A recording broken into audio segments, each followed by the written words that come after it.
bagaimana kabarmu hari ini? Masih semangat? Iya, harus semangat lah, jangan loyo-loyo.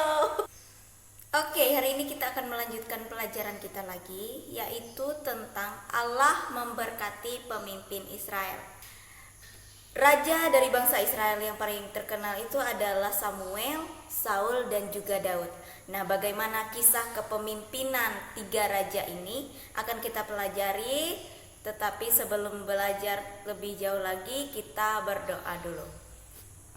Mari kita siapkan hati kita untuk berdoa.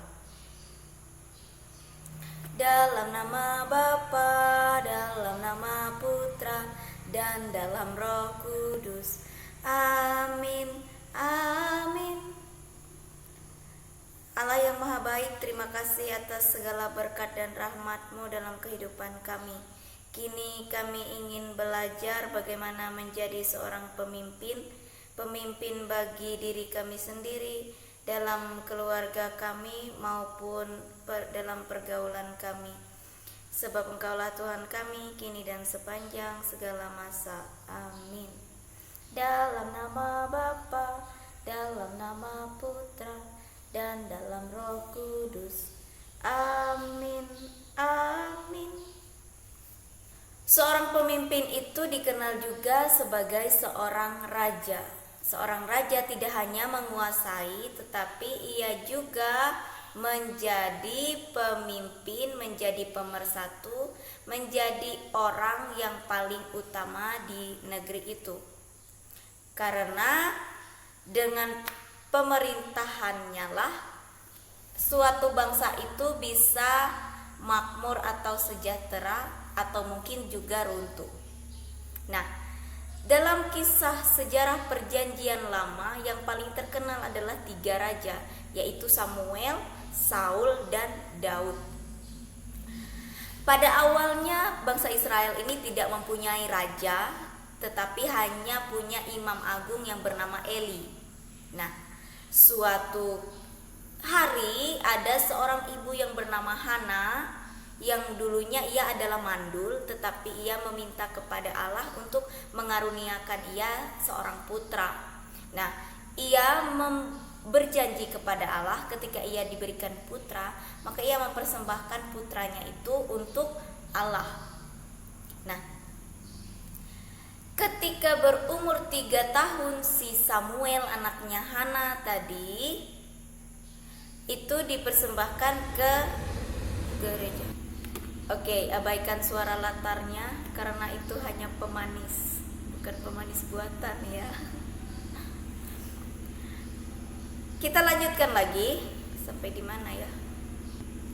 Nah, ketika si Samuel ini berumur 3 tahun, maka Hana ibunya tadi mempersembahkan ia kepada Allah. Ia menyerahkan si Samuel untuk dididik dan dibina dan dibesarkan oleh seorang imam agung yang bernama Eli.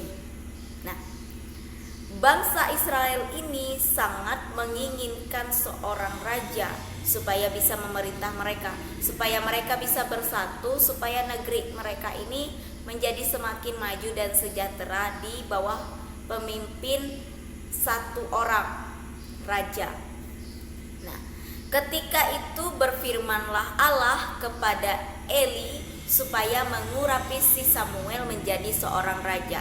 Nah, benar saja si Samuel diurapi menjadi seorang raja yang sangat bijaksana. Ia juga sangat mementingkan kepentingan rakyatnya. Samuel menjadi raja atas Israel sampai ia menjadi tua. Nah, ketika ia sudah tua, udah lansia, udah lanjut usia, ia tidak memiliki kesehatan yang baik lagi, tidak seenergik dulu lagi, tidak sekuat dulu lagi. Maka pemerintahannya, kepemimpinannya ini ia serahkan kepada anak-anaknya. Tetapi anak-anaknya si Samuel ini ternyata tidak sesaleh Samuel. Mereka menggunakan kekuasaan mereka sebagai raja itu tidak melakukan kehendak Allah, melainkan mereka mementingkan kepentingan mereka sendiri. Mereka korupsi, mereka merampas hak milik orang lain, mereka membuat dirinya kaya sendiri sedangkan rakyatnya melarat dan sebagainya. Maka Allah berfirman lagi kepada Samuel supaya mencarikan seseorang untuk mengganti anak-anaknya menjadi raja. Nah, akhirnya suatu hari Samuel bertemulah dengan seorang peternak yang sedang mencari ternaknya yang hilang. Itu bernama Saul. Ketika Saul mencari kambing dombanya yang hilang, ia bertemulah dengan Samuel. Maka di situ berfirmanlah Allah kepada Samuel bahwa Samuel harus mengurapi si Saul ini menjadi seorang raja atas Israel. Maka Samuel karena taat kepada Allah, ia langsung mengambil si Saul dan mengurapinya menjadi seorang raja. Nah, ketika Saul menjadi seorang raja, pada awalnya memang Saul raja yang sangat taat kepada kehendak Allah. Ia selalu melakukan apa yang dikehendaki Allah dalam kepemimpinannya.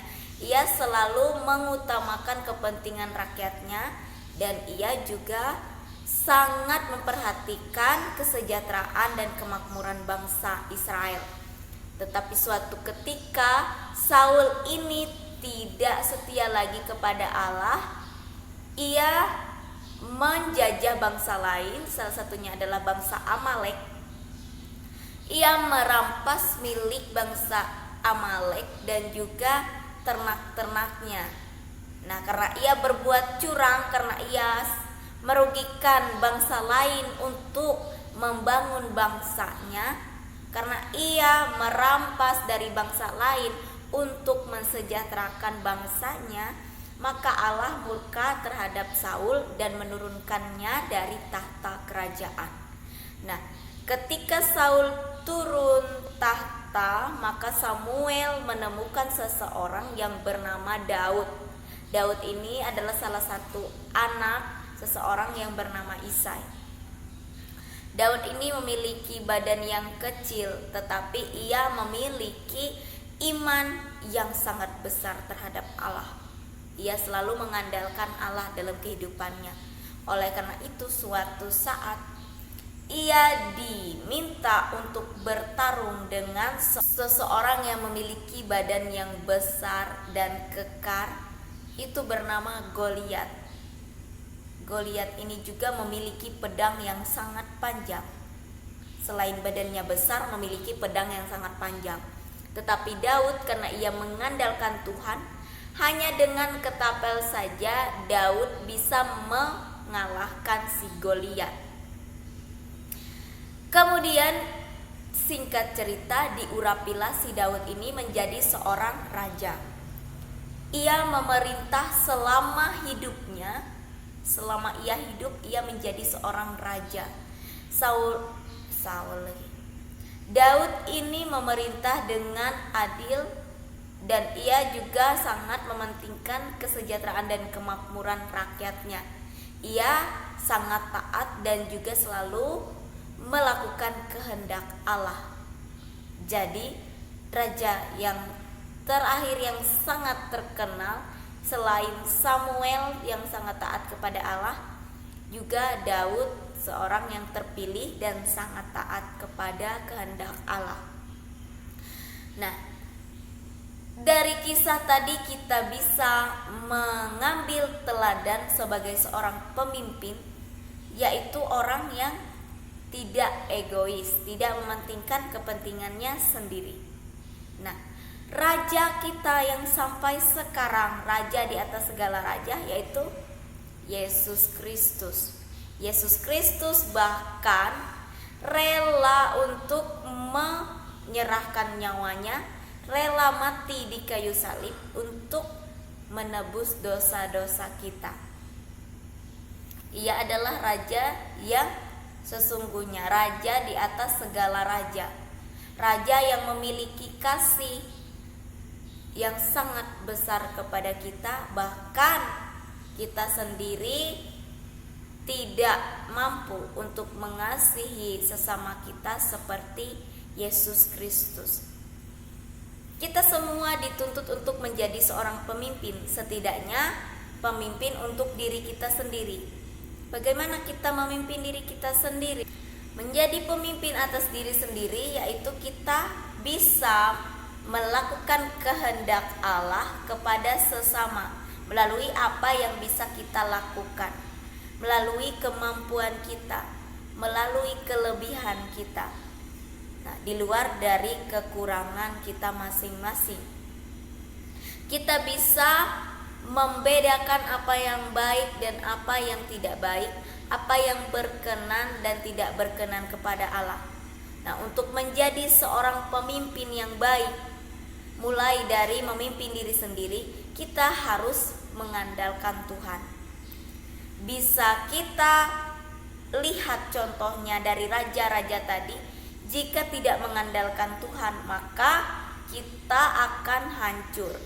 Maka kita semua akan diturunkan dari tahta kita dan tidak lagi pantas untuk mendapatkan suatu kekuasaan, karena sudah menyalahgunakan kekuasaan itu. Karena kekuasaan pemerintahan itu adalah anugerah dari Allah untuk kita. Itu adalah berkat dari Tuhan supaya bisa kita gunakan, supaya bisa membangun dan juga mensejahterakan orang lain, supaya bisa membantu orang lain. Maka ketika seorang pemimpin dapat naik tahta dan juga memerintah suatu bangsa, ia dipilih oleh Allah dan dipercayakan untuk membangun dan juga mensejahterakan bangsa itu. Nah, jadi kita semua sebagai pemimpin, setidaknya pemimpin untuk diri kita sendiri, pemimpin dalam keluarga kita, pemimpin dalam pergaulan kita, kita tidak boleh meninggalkan yang namanya doa. Kita tidak boleh mengandalkan diri kita sendiri, tetapi kita harus selalu mengandalkan Tuhan seperti Daud. Tugasnya adalah kamu menuliskan satu buah doa bagi pemimpin bangsa dan negara kita menggunakan tulisan tegak bersambung atau huruf raid, ya. Menuliskan doa kepada pemimpin bangsa dan negara menggunakan huruf tegak bersambung. Itu saja tugasnya untuk hari ini. Sekarang mari kita siapkan hati kita untuk menutup pelajaran kita dengan berdoa. Dalam nama Bapa, dalam nama Putra, dan dalam Roh Kudus. Amin, amin. Tuhan Yesus yang baik, terima kasih atas firman-Mu dalam pelajaran kami pada hari ini. Mampukanlah kami untuk menjadi pemimpin yang baik bagi diri kami sendiri dan bagi orang-orang di sekitar kami. Anugerahkanlah kami kemampuan untuk selalu melakukan kehendak Allah dan selalu mementingkan kepentingan orang lain dibanding kepentingan diri sendiri. Sebab Engkaulah Tuhan kami kini dan sepanjang masa. Amin. Dalam nama Bapa, dalam nama Putra, dan dalam Roh Kudus. Amin, amin. Go semangat untuk mengerjakan tugasnya untuk hari ini. Dan jangan lupa selalu berdoa dan bersyukur, selalu mengandalkan Tuhan dalam hidup kita. Tuhan Yesus memberkati. Bye-bye.